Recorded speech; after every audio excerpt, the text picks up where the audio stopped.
vessels in buccal region. Vessels in buccal region. And don't write anything else, look to me. Why I say you write the names? To mention most important points, like the plan of the lecture. Then in your home you will study, you will use this plan to understand what is primarily important, what is secondary. Say vessels, 1 minute attention. What do you see here? Networks, guys, networks. Do you remember the same approximate situation there in front of the occipital region? Huge amount. In my life, many times I see bleeding from face region. Last time, it is the biting wound, dog biting wound of small child, approximately 4-year-old. And unfortunately, guys, awful bleeding. Of course, I don't speak about cosmetological problems. Many plastical reconstructive operations. Unfortunately, biting wound, it is inflamed wound. So it is not, in mucus of these animals, there are 100 different pathological microbes. Let's say this is awful hard, but why I now remember about it? Awful bleeding. It can be simply mortal bleeding without emergency treatment because subcutaneous fat, by the way, wound is not deep, but it is very profuse bleeding. The wound, which I remind you now, biting, but profuse bleeding, awful. And unfortunately, guys, if there are inflammation, scars which is formed after it is very rude, ugly. Inflamed wounds gives awful regeneration with formation of huge scars. After you must to cut these scars, you must to make plastical reconstructions of the region. That's it. This is really big problem. But now let's attract your attention into the vessels. Now look, the biggest artery and biggest vein which you see in this picture, we call fascia. Remember this name, facial artery and facial vein. You can see that vein is located a little behind of artery. Artery located in front is red, huge structure. It's not visible for me. It is huge artery, like the pen diameter it has, very big artery. Now, little bit about this artery because it has very big importance for us. Where it is originated, yes. This is artery which is started here. This place of neck we call carotid triangle. If you will put your fingers, Hamza, 1 minute, and little bit press it in front of musculus sternocleidomastoideus, I will feel huge pulsation. Yes. You feel now it, Hamza? This is your common carotid artery. I want to midpoint. Find the midpoint of your SCM and by anterior. Now, if Hamza, hold your finger in this place. If Hamza will little bit more press, he can lose the consciousness.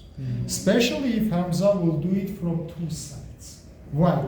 Because in this level, located your 6th cervical vertebra. On the transverse process of 6th cervical vertebra, if you remember, we have tuber caroticum. Then you press tissues from midpoint of SCM, common carotid artery come to touch to transverse process of the 6th vertebra, which is long, to tuber caroticum, and it is pressed.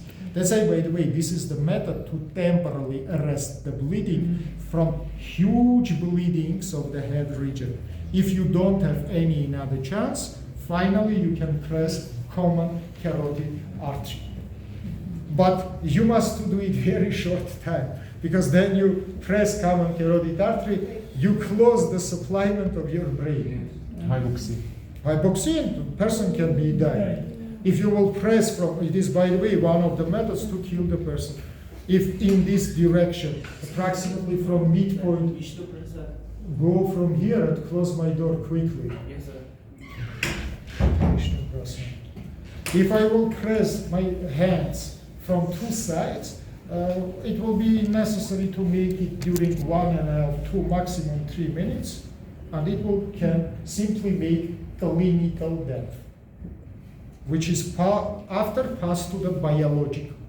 You know, that is two-step. Don't. Is it understand? Now look, why I remember this triangle. In the level of this triangle, your common carotid artery is divided into two. How I can find? Can you make extension of your neck? Now, quickly look here. This is thyroid cartilage. That is upper margin of thyroid cartilage. In the level of upper, thank you very much, upper margin, we have bifurcation. Your common carotid artery divided into two terminal branches. My third finger will be called external carotid. My fourth finger will be called internal carotid. And inside of this external carotid artery inside of carotid triangle gives 7 branches. Several branches we study together. Auricularis posterior, occipitalis major, lingualis, thyroideus superior, laryngeus, sternocleidomastoidea. One from these branches we call arteria facialis. One from these 7 branches we call arteria. What is happening with external carotid artery after? You also know it is entering inside of your carotid gland, and my 2 fingers, you remember, temporalis superficialis, maxillaris. This is 2 terminal branches of external carotid artery. But now let's speak about arteria facialis. That's like it is originated in carotid triangle. Then it comes to submandibular triangle, and in submandibular triangle now, if you will palpate it little deeper to the skin, you will find 2 round structures.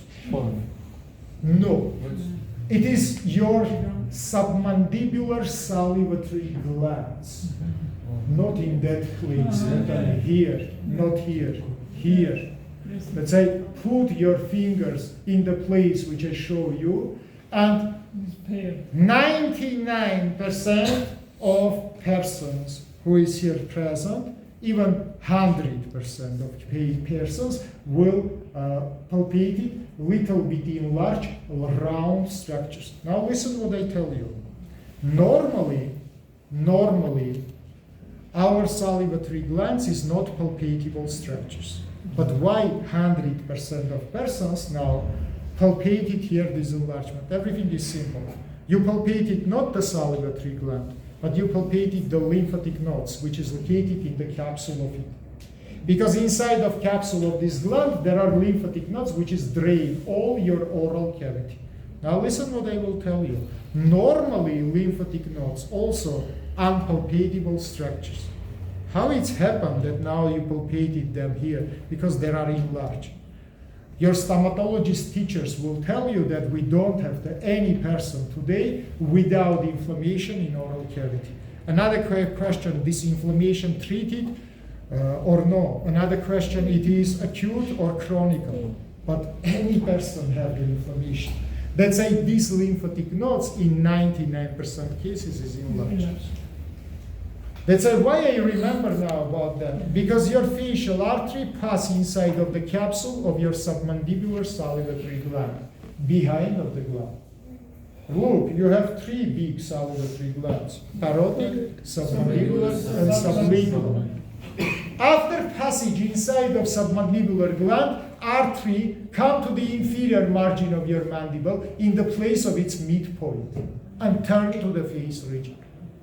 If now Hamza will put for his finger and you also in the midpoint of your inferior margin, you will simply palpate pulsation of arteria facialis. This is the place of the pressure of arteria facialis in case of bleeding from face. What is happened with this artery in the face region? Look me please. It is obliquely passed up to medial angle of your orbit where it is finished. And here it's called arteria angularis. I think it's simple, yeah? Now, if I will tell you, Natalie, how you can project it, arteria facialis, what you will tell me? Midpoint of inferior margin up to the medial angle of orbit. Please, my pen now show projection of arteria facialis. Little bit behind of it, 1 finger, we have the vein. About vein, you know everything. I show it for you. Vena facialis connected with anterior branch of vena retromandibularis. They form common facial vein. We draw it together, which is drained into internal jugular vein. You remember 5 veins connected to each other to form retromandibularis. Temporalis superficialis, media profundus, transversa facie maxillaris. Retromandibularis on the level of angle of your mandible, split it into 2 terminal branches. Anterior connected with facialis. They forms common facialis, which is drained into internal jugular. Posterior, you know also, connected with posterior auricular and occipital, and they forms external jugular vein. That's a venous blood from retromandibularis pass in 2 directions, partly to internal jugular vein, partly to external jugular vein. Remember about it. Now, what is the problem? On the face region, arteria facialis forms 5 anastomoses. From these 5 anastomoses, 1 is extrasystemic, 4 is intrasystemic. Now listen me attentively. Let's start from intrasystemic. It means all arteries will be from external carotid artery. Let's mention different artery number 1, arteria mentalis. You remember here we have foramen mentalis, and foramen mentalis, it is finish of the canal, which we call canalis mandibularis. Inside of your mandible, from vertical process up to foramen mentalis, there are the special canal, which we call canalis mandibularis. It is start on the inner surface of vertical process and finish in the outer surface of horizontal process. For what you have it? Inside of this canal, you have vessels and nerves, which is called alveolaris inferior. Arteria vena nervus alveolaris inferior. By the way, artery it is from arteria maxillaris.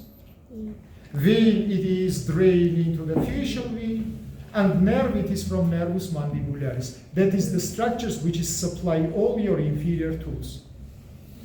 But from this aperture they come to outside and renamed here. Instead of arteria vena nervus alveolaris inferior, we call it mentalis.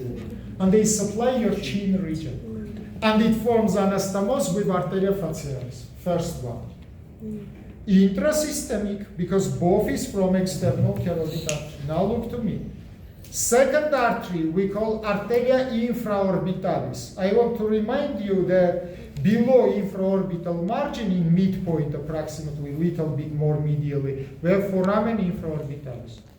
Foramen infraorbitalis, it is place of passage of infraorbital neurovascular bundle. By the way, arteria, it is branch of arteria maxillaris.